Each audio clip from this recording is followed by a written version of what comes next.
The approved auto repair program has been an important benefit for our members for 50 years. Whether our members have a need for a reputable repair facility after an ERS event or a trusted shop for regular maintenance, the AAR program continues to evolve. We've taken the time to talk to our shops and find out what it is that they're looking for in a program and how we could help them do that. There's numerous stories of how an AAR facility has positively impacted a member's experience, especially in the world of automotive breakdown. With these shops and the people behind the counter, they've really got pride in what they do.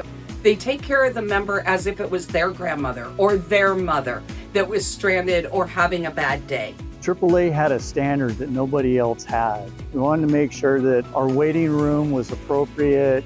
We had bathrooms. Their standard of care was 2 steps above anybody else. And we liked that. That's what we wanted. Outside of just continuing the great service that we provide from a repair shop perspective, what we're really excited about is having our shops, how do we get them more involved in our membership and driving membership, because very clearly non-members also go to our area shops because they know those are AAA approved and they're going to get a certain level of service out of there, and we would like to see how we can send the value of membership across the counter to those folks and gain some members out of that as well.